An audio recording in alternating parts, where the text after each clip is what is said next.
ఆనంద తన కుటుంబ సభ్యులందరితో కలిసి స్టేజ్ మీద పర్ఫామ్ చేస్తుంది. ఆనంద విజేతగా నిలుస్తుంది. ఇక దాంతో తన ప్లాన్స్ అన్నీ వర్కౌట్ అవ్వకపోవడంతో అనన్య కోపంగా విసుగ్గా అక్కడి నుండి వెళ్ళిపోతుంది.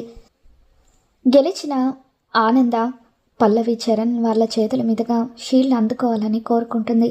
దాంతో పల్లవి చరణ్ ఇద్దరు స్టేజ్ మీదకు వస్తారు. పల్లవి మాట్లాడుతూ, ఆనంద గారు, మీలాంటి గొప్ప వ్యక్తికి నా చేతులతో షీల్డ్ ఇవ్వడం నిజంగా నాకు చాలా ఆనందంగా ఉంది అని చెప్పి అంటూ ఉంటుంది.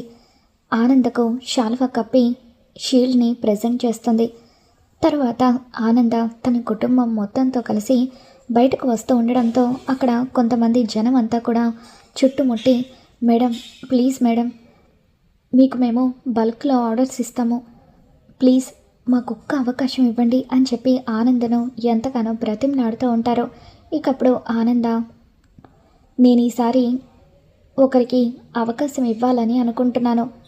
తను మరెవరో కాదు, దామిని, లీలావతి టెక్స్టైల్స్ సీఈఓ అని చెప్పి, తను మరెవరో కాదు, నా కూతురు.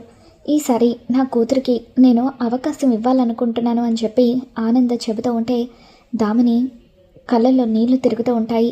పశ్చాత్తాపంతో ఆనంద వైపు చూస్తూ ఉంటే ఆనంద దామిని వైపు చూసి నవ్వుతూ ఉంటే ఇక అది చూసి కోటేశ్వరరావు, లీలావతి ఇద్దరు కూడా చాలా ఆనందపడిపోతూ ఉంటారు.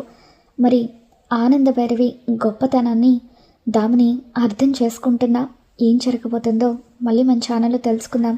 ఈ వీడియో మీకు నచ్చినట్లయితే తప్పకుండా లైక్ చేయండి.